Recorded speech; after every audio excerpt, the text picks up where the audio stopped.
coming up on the Outside of Sunday podcast. Yeah, I grew up in just a Christian home, Christian environment, really enjoy worshiping the Lord, and that's a big passion of mine, and have managed to share and release some music as part of that.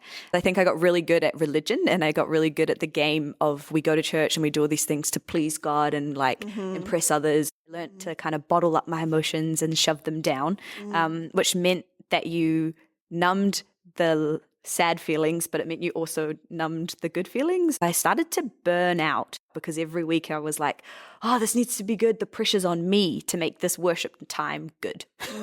For Barry in the back, God was like, hey, who's your worship for?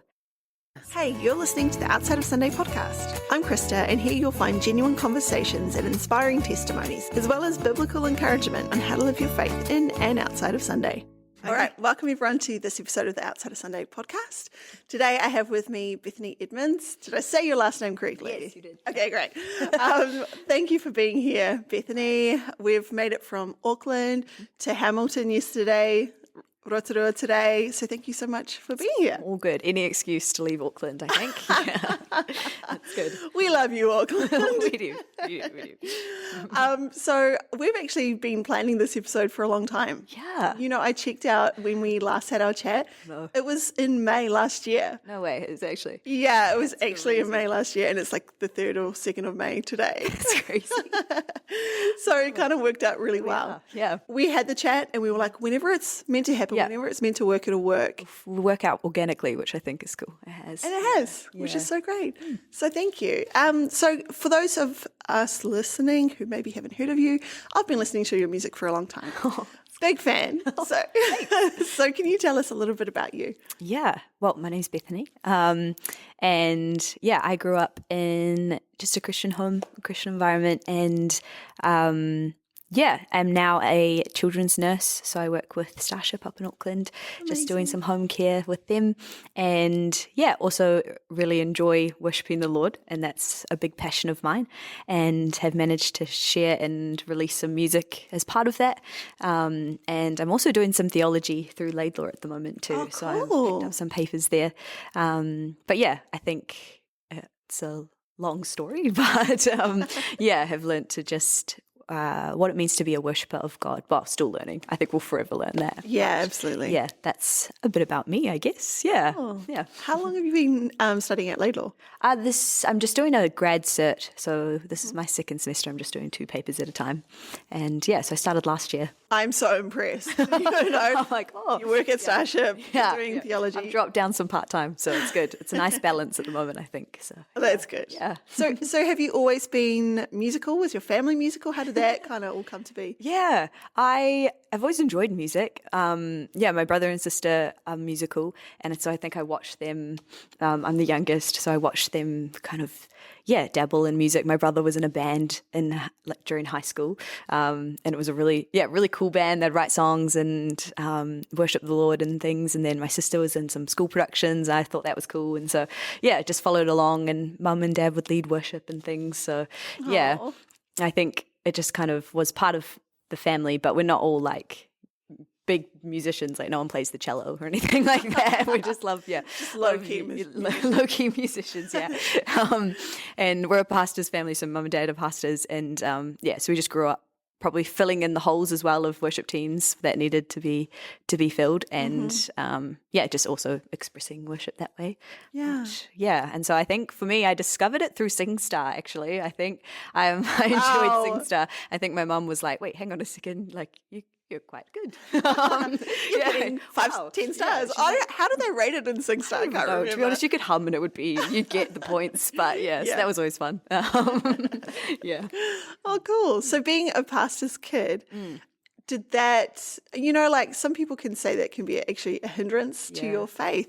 How did you find that? And did it contribute or what's the word, make it more difficult to have your own personal relationship with the Lord?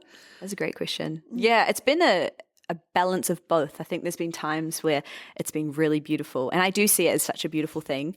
And mum and dad never shied away from sharing what was going on in church, and I think that was really important, that it wasn't just mum and dad's job that they did, their career. It was like their life passion in ministry.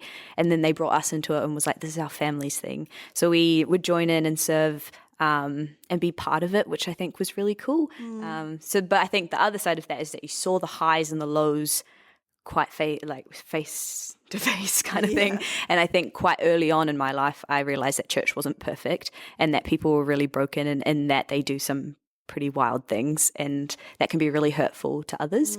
And so I think that tainted it a little bit. And I had to go on a big journey to find Jesus outside of church and outside of Sunday, and name drop. Yeah, I got you.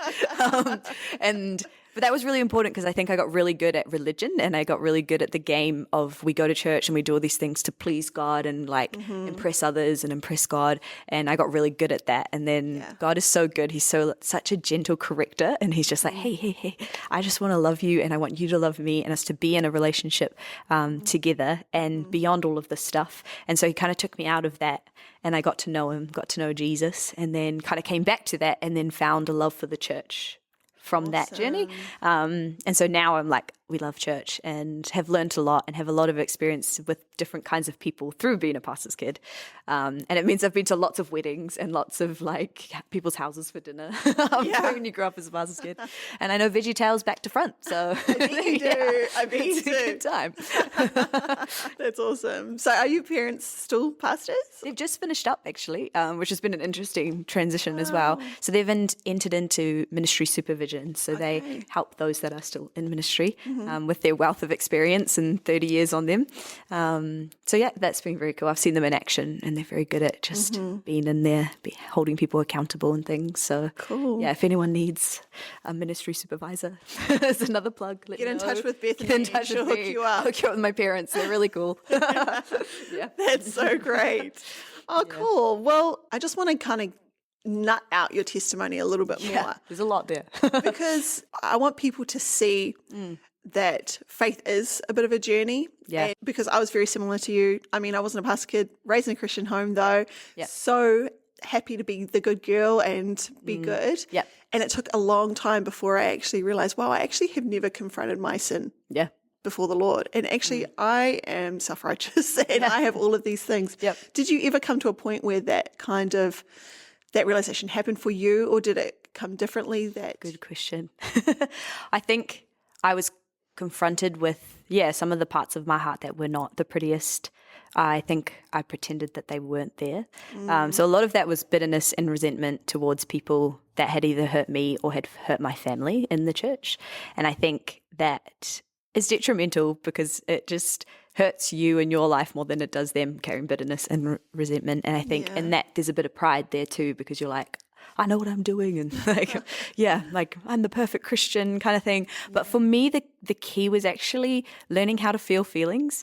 So most of my life, I got really good at shoving feelings. I think I watched a lot of things unfold at church that I thought were way more intense than anything I would feel or carry or go through. So I learned to kind of bottle up my emotions and shove them down, which meant that you numbed the sad feelings, but it meant you also numbed the good feelings. And so I just was walking through life a little bit numb. And then learned, ended up getting some counseling actually, because it kept like reappearing I was like praying for intimacy with Jesus, and then ended up unpacking this all with a counselor and figured out that, there was 22 years of emotion and feelings that I had never properly allowed myself to feel, which was, when you feel all of that at one time, it's quite a lot. We started to unpack that. And that for me was a key moment, because I realized that a lot of my life before that had been nearly a facade of like going through pretending everything was fine, pretending that I was fine before God, before others. And I'd be like, I'd come up to people and have like an encouraging word for them and love them. And that was genuine. But I think deep down, I was just really numb. And so, it was a couple of years. And then I think within that was COVID as well. So those few years was just relearning how to feel and go through some of those moments where things affected my little sensitive heart and allow the Lord to heal that. And then I encountered him. And I think that's been the biggest thing for me, is that I encountered this living God who was like, I was in all of those places where you felt alone and where you felt that those things were too big and you bottled them. And I just want to heal those places so that you live an abundant life, which means the highs and it means the lows and it means, all of it in between, because you know that I'm there and I dwell within you. So that was really huge for me. And I think when I returned back to that, and I didn't ever leave the church, but I think I left like the perfection of it or the performance of it, and then came back to this idea of church and was like, oh, actually, yeah, we're all just broken people, allowing God to heal us and worshiping him the best way that we can throughout it. So I think that was big for me. Yeah. Wow. Learning to feel. Wow. Yeah. Such a huge thing, but so true and so easy to do, especially as a pastor's kid. And obviously you love your parents. Yeah. You love God. And so I can relate because I was too. I was like, I'm so happy to try and please God. Yeah. Please, please, please. Yeah. And then, but just actually, where is that genuine heart? Yeah. You know? You fall into that performance of it mentality. And I think because I joined the worship team and then started to lead worship at kind of like 17, 18, you kind of get into this habit of like pleasing man and like just falling into the routine of it and the performance-based mentality. And so, yeah, God has been very kind to pull me out of that and be like, hey, so it's reshaped my understanding of worship and being your whole life rather than just what we do with church specifically. So good. I love that. I don't know if you feel this, but once I got genuinely saved and genuinely right with the Lord, my heart was so soft. I'm like, I cry. I mean, I used to cry a bit before, but now I cry like way more. Oh, yeah. It softens your Yeah, it softens. And learning to feel, when you start to feel those like emotions that do make you cry and stuff, it's like, oh, it was like an exploding of the heart. And I was like, oh my gosh, I'm feeling everything. And I think, he really did soften my heart, which I can't thank him enough for. Yeah. What a blessing it is, eh? Yeah. It's good. Yeah. So can you tell us a little bit about, I suppose, you and Madison, like how you guys got connected? Because I'm only aware of the music that you've released with Madison. Yes, yeah. Do you have like a band name, or is it just, because all I could find was it's just Bethany Edmonds and Madison. One blow, One blow, yeah. So tell us all about that. It looks a bit confusing on Spotify, but basically the idea was that Maddie and I became friends outside of anything musical. I heard about her. Somebody was like, oh, you'd love Madison. She loves to worship the Lord and she's awesome. And she was doing a DTS or like a Bible school over in Canada, I think. And so then when she came back, we became friends, and the same person had said that to her as well. So we were kind of like a set up friendship. And then, we just like became friends within like a group of friends, and then kind of clicked on this. We both love to worship the Lord and we both like to write songs. So we would just get together and hang out, and it just ended up, we're like, oh, hey, I've been working on this song. What do you think? And we'd play it to one another, and then she'd either make mine better or I'd be like, oh, hey, what about this? And we'd collaborate. And it ended up just writing songs and worshiping, and we helped out with a few events together in worship. It kind of was like a really organic thing. We just loved to do it, and we'd record them on our phones, and so we had little voice memos of all these little songs, and then I'd listen to them in the car, and I'm like, they really blessed me, and like was a way to kind of wrestle with life and what God was showing us and teaching us, and kind of feeling feelings and that as well. And then God kind of nudged us both individually, like, hey, maybe you should share these. Because they were just sitting there. I think I showed my mum, and she showed her mum, and it was like, okay. And then we're like, oh, maybe, we should share these. And then, so he kind of prompted us to do that. And we ended up connecting with a good friend who does all the recording, producing things, and is an artist as well. And he was like, let's do it. And it turned into a Saturday thing. We'd go down to this little makeshift recording studio in a church and just hang out and have fun and create these songs. It just turned out far beyond what I ever thought it would be and what it would sound like. And God connected us to some beautiful people that were like, we'll help you. And it was less professional, walk in and do everything perfectly. It was like, let's explore what this looks like. And the journey of it became really fun. I was like, I don't want to release these because it means that's over. Like the journey's over. I want to keep going.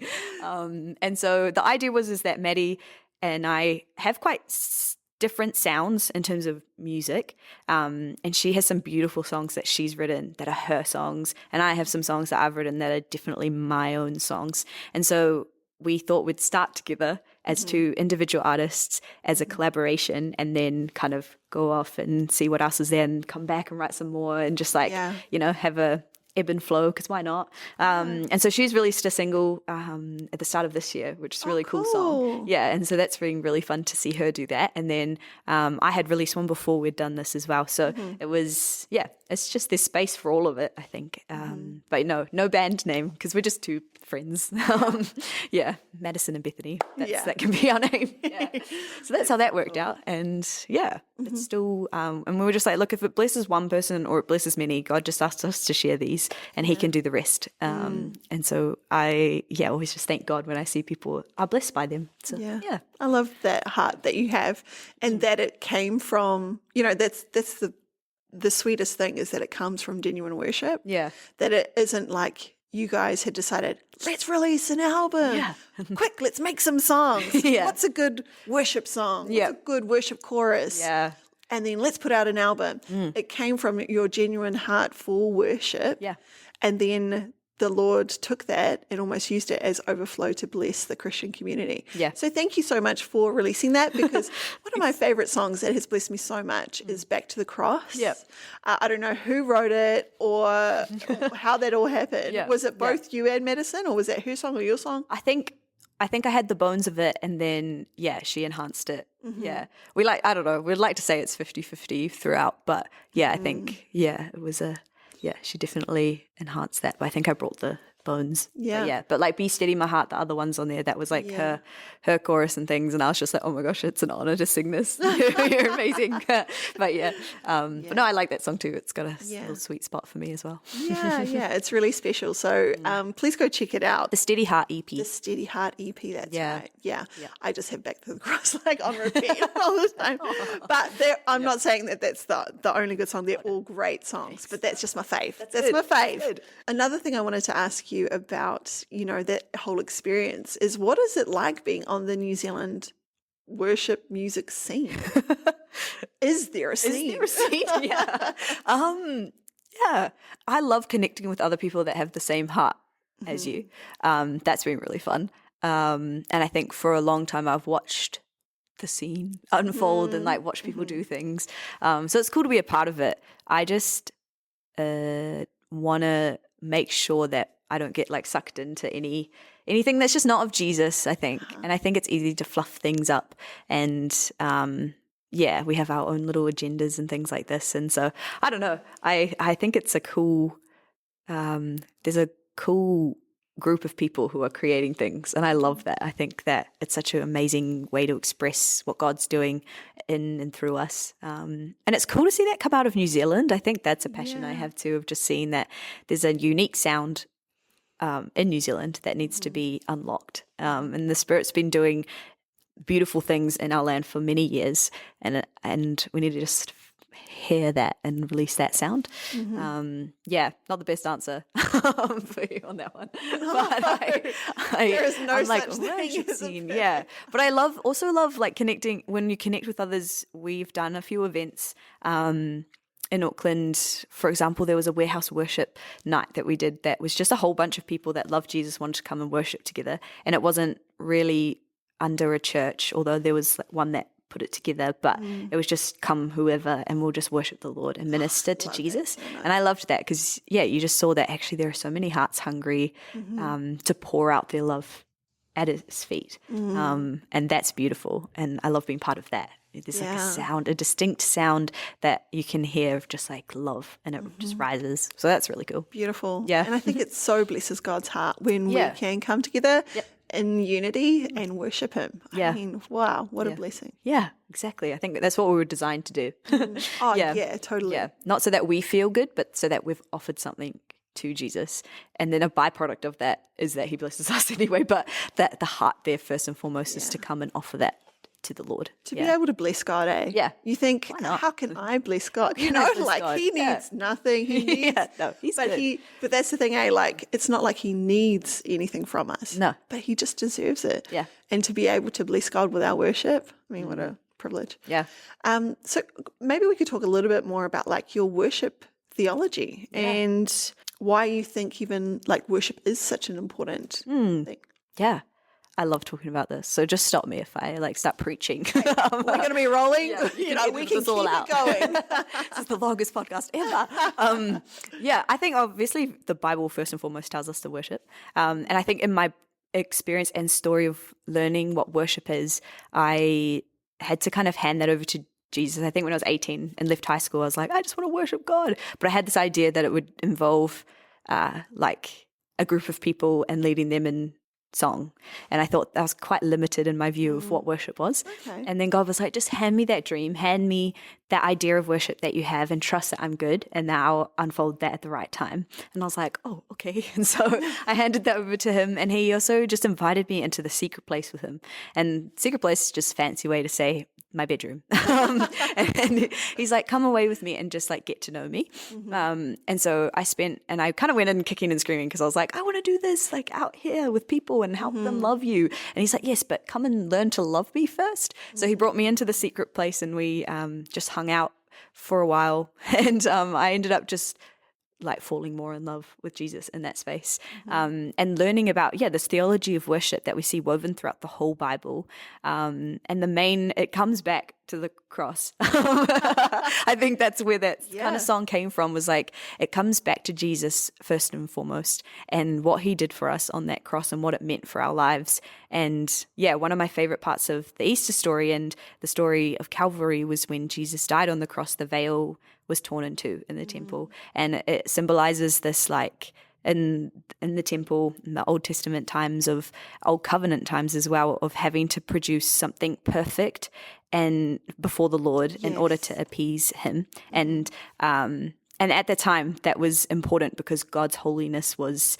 manifest in many ways, and it was like present, and you did not mess with the holiness of God. And it just goes to show how what Jesus did on the cross was so beautiful, and that gift of grace, meaning that we can approach God because that veil is torn. We now have access to the inner holy of holies. We have access to God, and Jesus has covered the sins and has like makes us holy in God's eyes so that we can approach him. And it's like, whoa, we've done nothing, and it's just Jesus, and God sent Jesus and as his son, and was like, I want you to do this so that I can be close to my children. And that was his great master plan, is that we'd be in union with him. And I think that invokes a lifetime of worship that can be expressed in song, but is also expressed in our lives, and that we ourselves are a living sacrifice before God. And that means that everything we do unto him for his glory, for his honor, and to acknowledge what he's done for us. And then further on, we get the next gift of having the same spirit that rose Jesus from the dead now come and dwell within us. And it's like, amazing. There's more. God, you're so good. And so then we now carry that same spirit, and have been brought into adoption and under the spirit of adoption, and to be sons and daughters of God, that we have the same access to God that Jesus does. And it's like, what? And so then it's like, how do we live in that well? I feel like sometimes I don't live in that well. I'm like still out here being a slave, kind of like doing all these things to please God and make my sacrifice perfect and perform it well unto him. And it's like, no, you already carry the spirit of the Lord. He's already there in your heart. So just be confident of your adoption as into being his child, and worship from that place. And so then I started to see this idea of worship expand greatly, that if God is in everything and if he's within me, that wherever I go, I worship him. And I worship him because he resides in my heart. Hopefully I'm explaining this well. I'm thoroughly enjoying it. I love it when people are passionate about something. So please, don't feel like you have to stop. And so then I think nursing for me, which was something that I never really wanted to do, but God led me down that road and was like, come get some life experience and come down this road, has now become this place where I can worship God through what I do and how I love people and how I respond to people.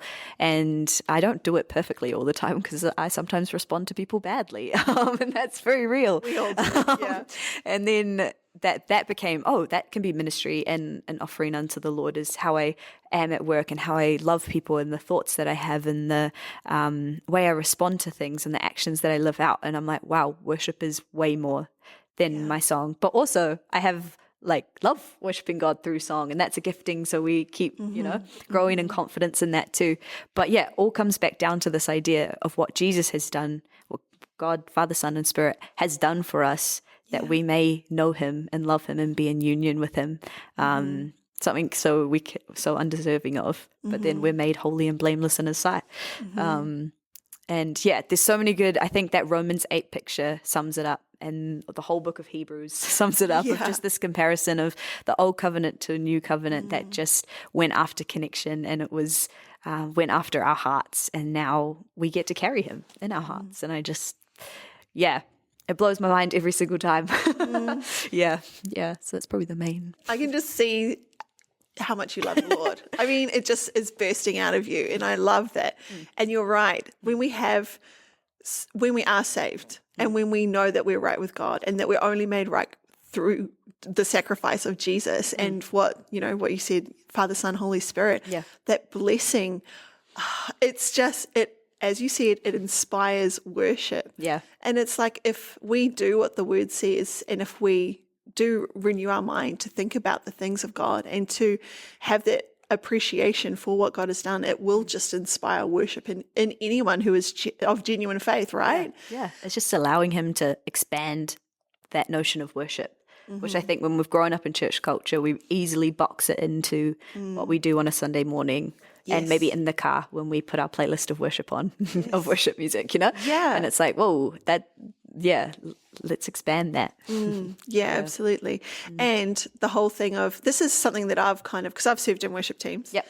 And it is very tricky when you're serving on a worship team to not feel like you have to give a perfect performance. Oh, yes. Yep. And to still have, as you're, leading others in worship, genuine worship before the Lord in that kind of stage zone. I don't know what to call it. What are your thoughts on that? The balance of that.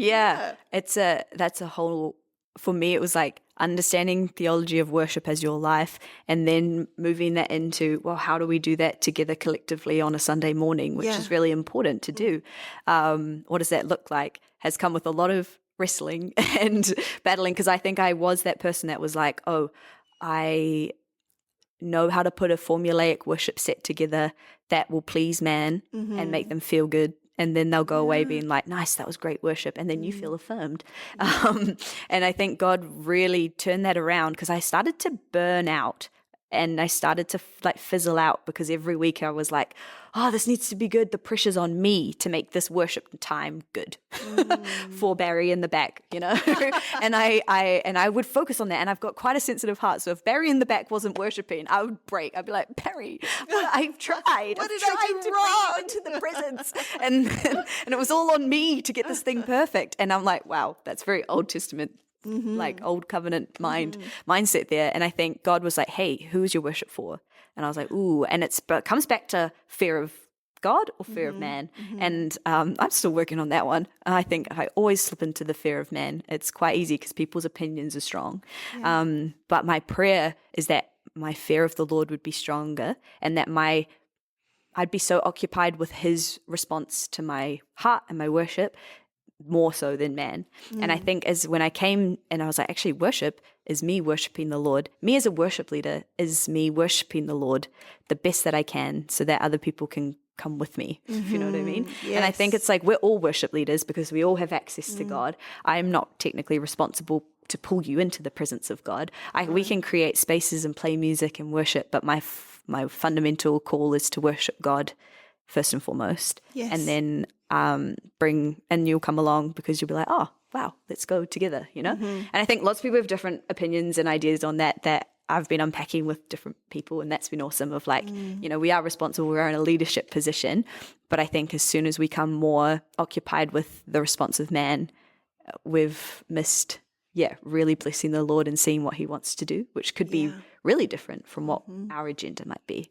So I've wrestled with that for a long time, but I think, the mindset of it's not my responsibility that this person and that person encounter Jesus, but I can bless him the best way I can and hope that others come along.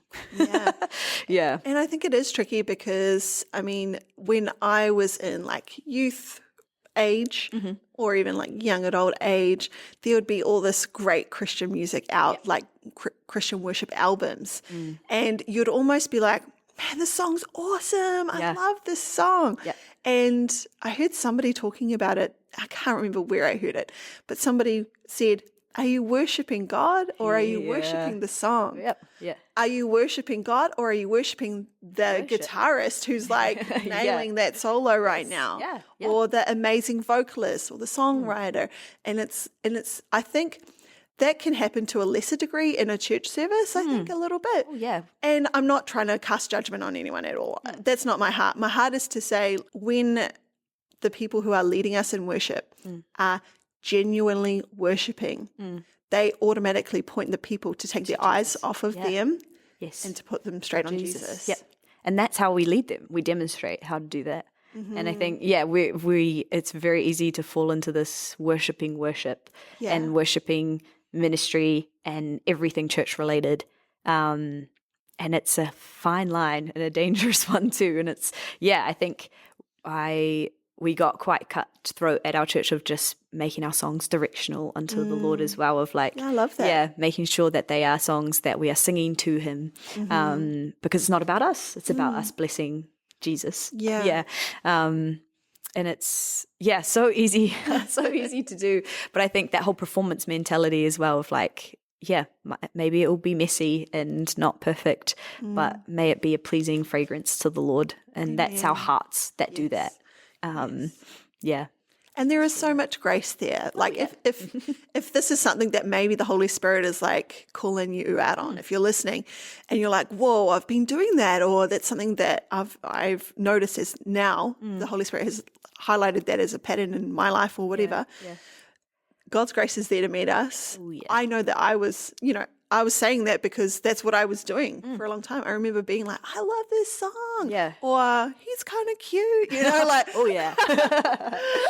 All of those things. It's distracting. And having almost like tainted worship before the Lord. But I love how you say, if we can almost like purify our worship to be for the Lord alone. I mean, that's what worship is. Definitionally. Is that even a word? Definitionally. It is now, yes. And I think in that as well, obviously there's many different preferences and styles to worship. And sometimes people go to different places and they're like, oh, I don't like that and I don't like this. And that's fair. We all have our preferences. And we like fast songs and slow songs and this song and that. But I think it's so important that the posture of our hearts, like you said, is to bless the Lord. So it actually doesn't matter the stylistic musical side of it. It's actually like I can worship in any space because it's about my heart that's pleasing unto the Lord. Yes, there are things that are distracting sometimes if somebody's like out of time or playing in the wrong key when they're supposed to be in this key. And I get that. There's a definite space for excellency within musical worship. Yes. Of course. But I'm also like, if the posture of our heart is for that excellency alone, then we miss just blessing the Lord in that as well. So it's a balance, I think, there. I love that word, balance, for everything, basically. I really like what you touched on just then about like the posture of our heart. And I would love for you to speak for a moment like to those who are maybe struggling to worship either on a Sunday. Maybe they don't like the style, or maybe they are struggling with certain things. So people struggling with that, like communal worship, and then also those who are maybe struggling with actually bringing worship into their everyday life. It's a big question. So, I mean, like, take your time. I'm still learning on that one, but I think for me the key was getting into the secret place with God and it just being me and him. And so it eliminated any distraction, any kind of temptation of look at me and all that kind of stuff. It dropped the performance mentality because it was just me and God. And I think for those that are struggling within a church area worship, go to the secret place and learn to worship him there when nobody's watching.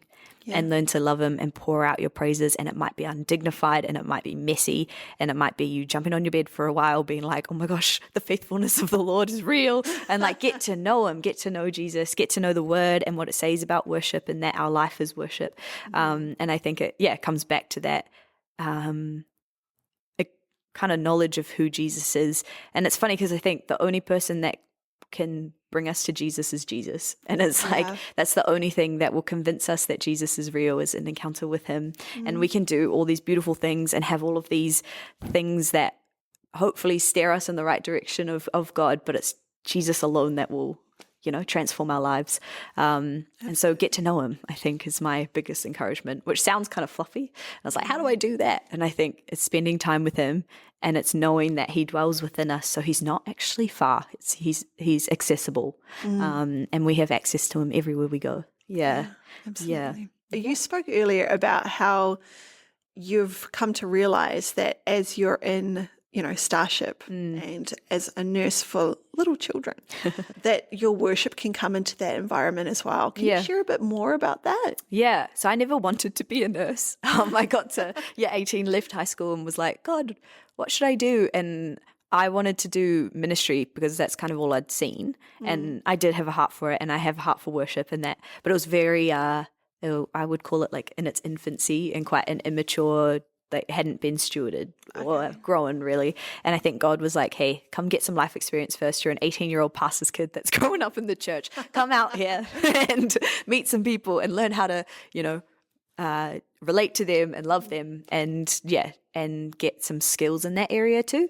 And I love the human body. I think it's very fascinating. And the more I learned about it, the more I probably fell in love with God as well. I was like, how did you make this? This is crazy. And so then, really struggled through uni because I was like, this isn't ministry. I just want to be like doing stuff for the church and building the body and da-da-da-da. And I fought against it. And we would have these circles of tutorials where we had to go around and say why we wanted to be a nurse, and I would absolutely panic internally, and everyone was like, my mom was a nurse and my family, I was a kid in like a hospital, and so I want to give back, and that's so beautiful. And then it got to me and I was like, I don't want to be here, but God's making me be here. I'm like, that would go down well.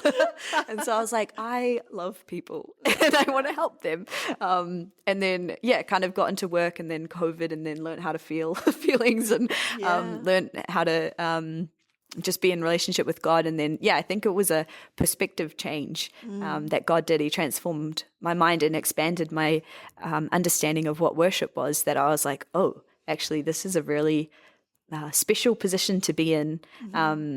To some of these families, it's like the worst day of their life or worst season of their life, and you get to be there, hopefully making it be a little bit better, or like being as smooth as possible. And then you get to use your skill to help others, something that you've trained in to help others. And it's a beautiful profession I see now. I used to think it was really fluffy and like, ugh.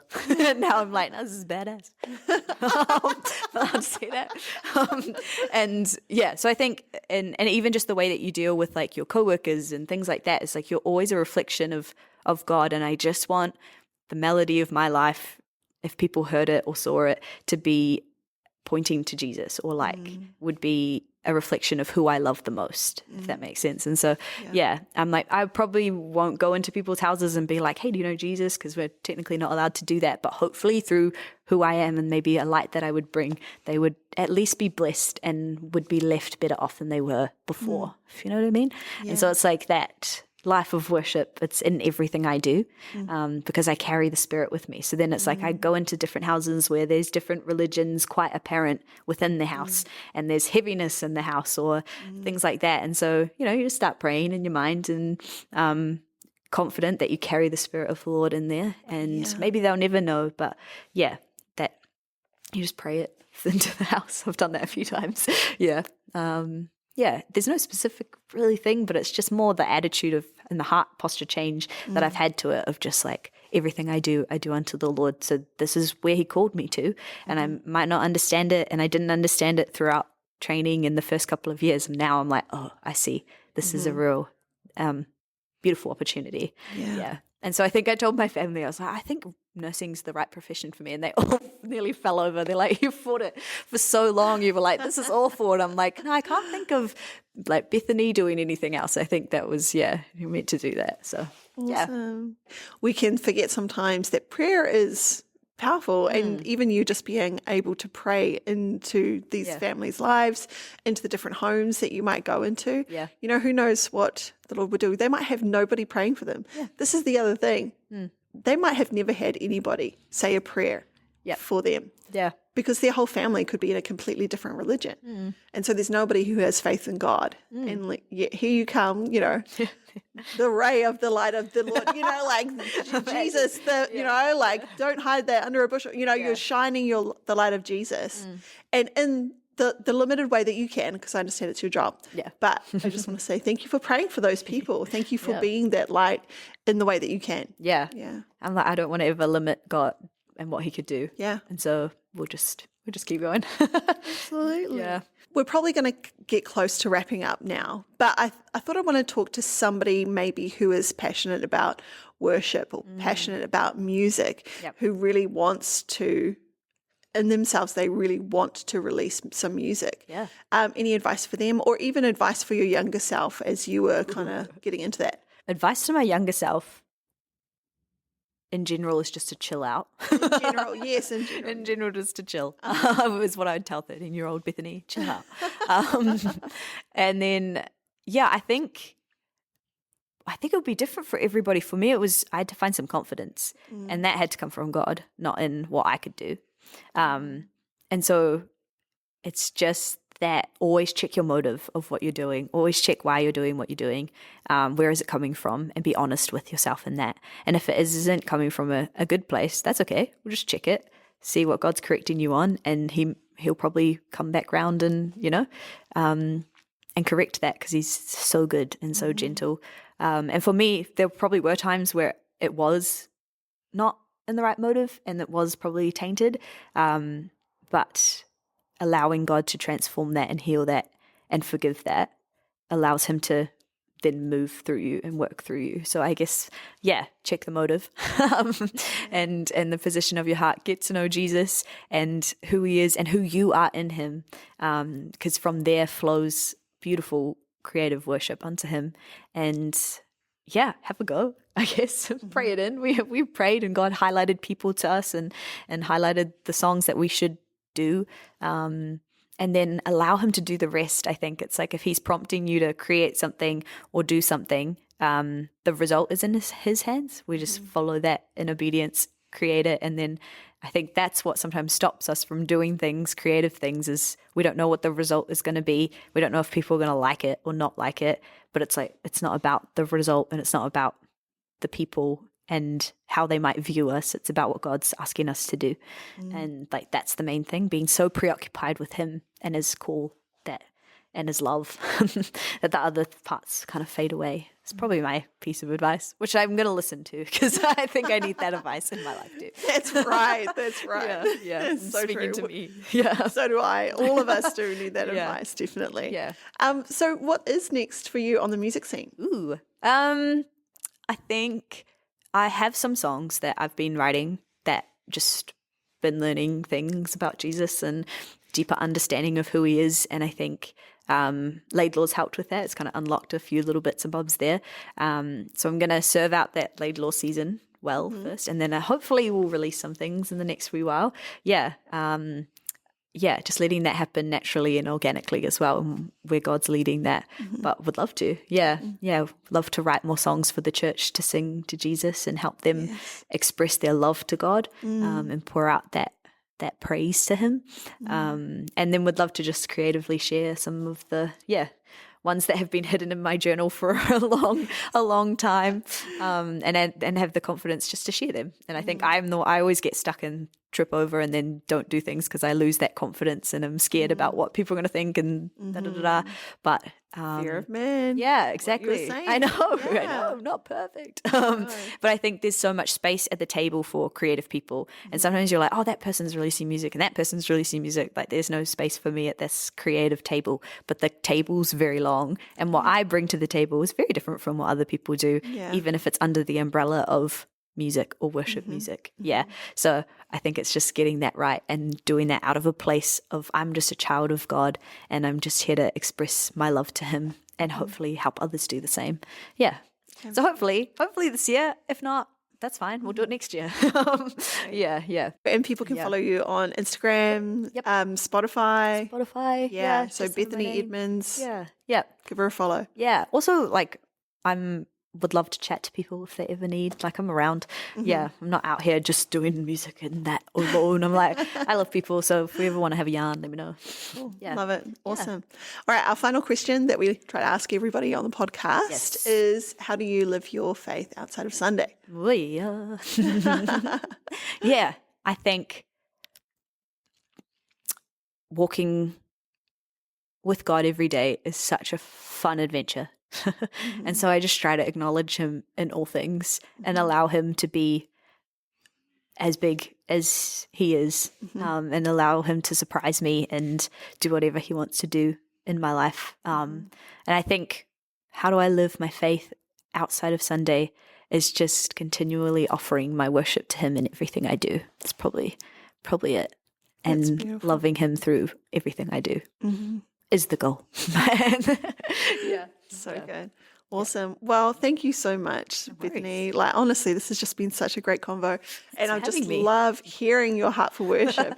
And like I said, your passion is just like infectious. I love it. So thank you so much. And thanks everyone for listening and watching this episode of the Outside of Sunday podcast. We'll catch you next time. Cool. Hey. Thanks again for listening to this episode of the Outside of Sunday podcast. If something made you laugh or cry or think a little deeper, please give this episode a like and leave us a comment. Your feedback blesses us and we want to bless you right back. So every comment automatically goes in the draw for our monthly giveaway. Who knows, I might even read your comment out in a future episode. And hey, sharing is caring. So don't forget to let somebody you know about this podcast. Outside of Sunday is part of the Outsider Network and is made with the help of Inspirational Media.